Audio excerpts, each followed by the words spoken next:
Semana de descobertas. Uma eu falei na terça-feira e vou deixar aqui em cima nos cards para vocês conferirem.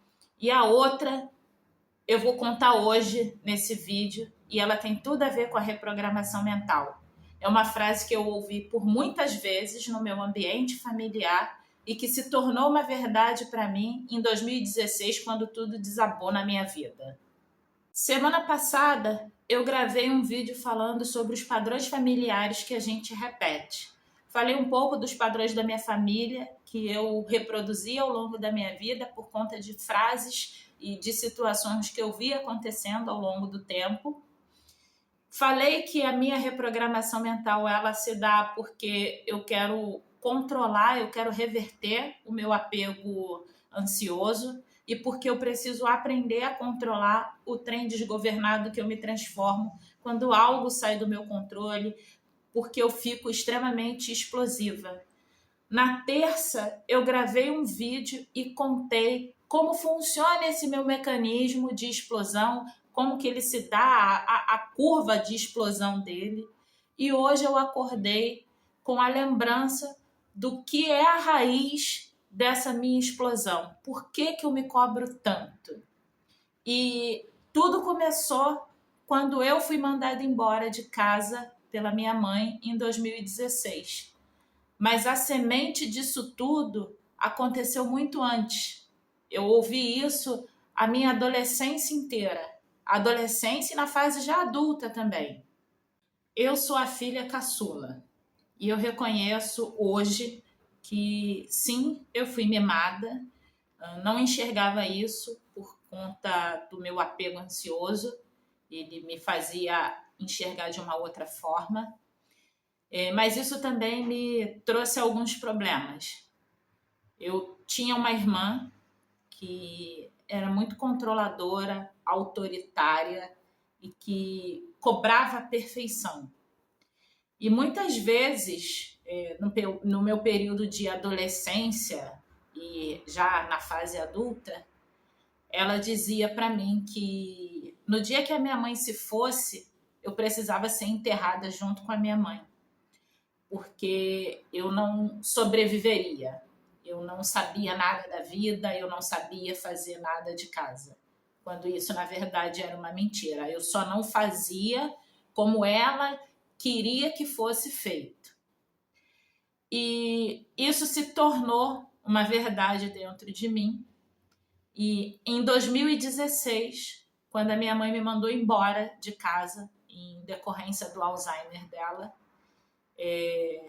o meu Mr. Speed transformou isso numa realidade.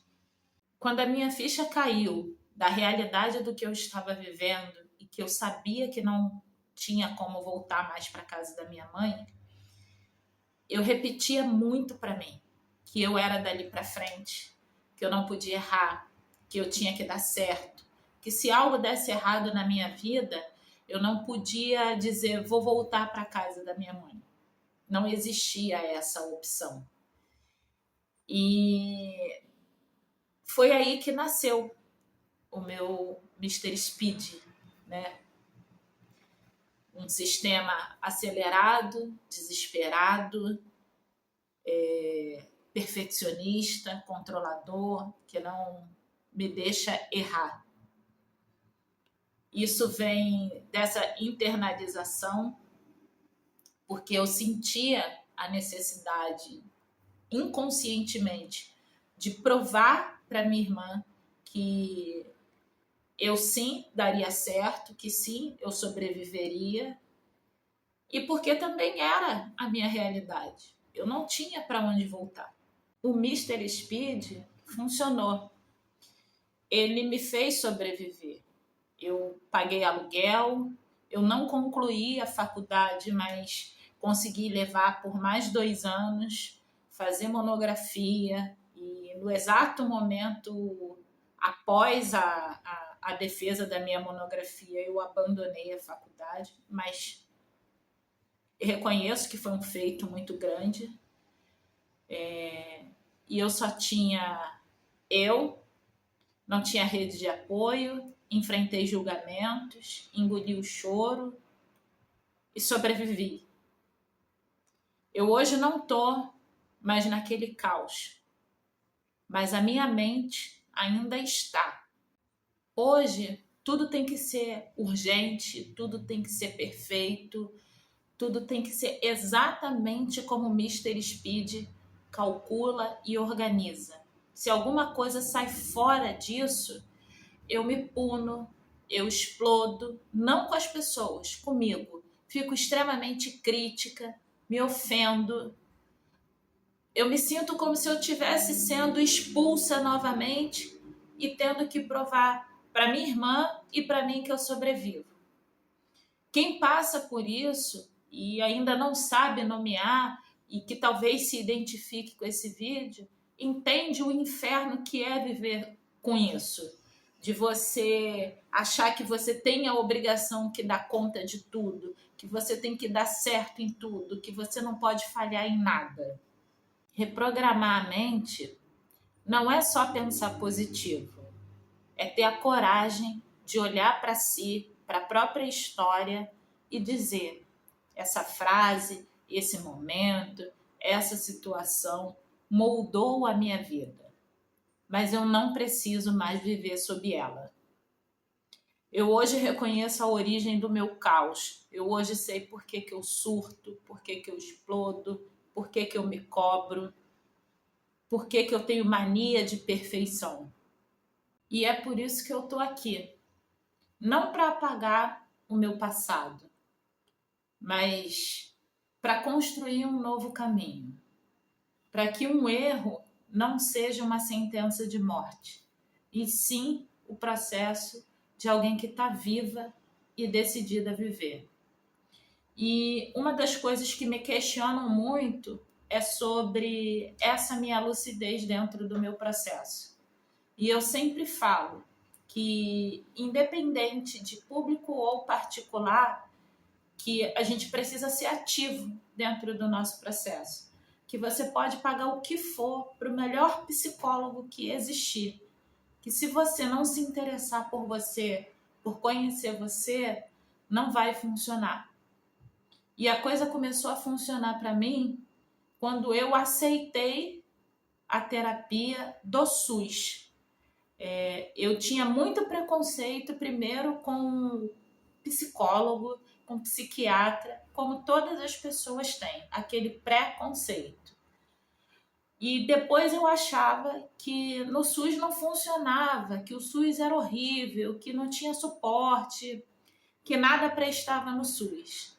E quando eu aceitei, porque era a minha realidade, porque ou eu ia me cuidar ali, ou eu não ia me cuidar em lugar algum, porque eu não tinha como arcar com os custos de uma sessão semanal, foi desafiador, mas ao mesmo tempo revelador.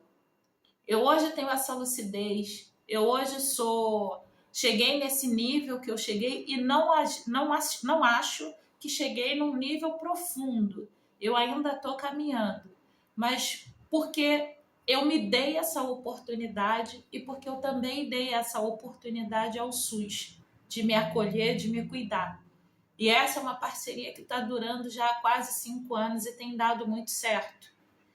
Então, se você tem alguma questão com relação ao SUS, eu sei que ele não é perfeito, eu sempre falo isso. Inclusive, eu gravei um podcast onde eu falo sobre isso, que ele não é perfeito, mas é ele que tem me levantado todos os dias, é ele que me apresentou as ferramentas, é ele que tem me transformado a cada vez que eu vou a um atendimento com a psicóloga. Se você também sente que vive como se tudo dependesse de você, como se você não pudesse errar, como se você não pudesse falhar, talvez você também esteja vivendo sob uma frase que te programou. Eu hoje encontrei o motivo do meu caos. Hoje eu entendo por que eu tenho dificuldades de entender o tempo do outro e percebo muito que isso aconteceu depois da depressão. Eu só não sabia explicar. O vídeo que eu gravei na terça-feira, ele foi extremamente caótico, mas eu quis gravar ele exatamente daquele jeito, porque é essa a minha proposta, é a minha missão, gravar, mostrar a realidade, tirar essa coisa ilusória de que processo de cura, que reprogramação mental é fácil, é bonito, é rápido, que você vai ser feliz sempre, e não é. Mas eu aprendi, eu entendi uma das raízes do meu problema. E eu estou começando a reescrever a minha história. Me conta aqui nos comentários qual foi a frase mais cruel que disseram para você e que sem querer você acreditou. Nomear é o primeiro passo para começar a se libertar disso. E curte aí esse vídeo, compartilha com a família, com os amigos, vai que alguém se identifica. Se inscreva nesse pequeno canal, que é a minha missão de vida. Eu não estou aqui para lhe vender nada, eu não estou aqui para lhe dizer que o processo de cura é bonito, é fácil, que você vai fazer ele de forma rápida. Eu estou aqui para tentar te ajudar com a minha história. Se eu conseguir clarear um pouquinho, te dar um norte, fazer você repensar sobre se cuidar, isso para mim já é uma grande coisa. Até o próximo vídeo.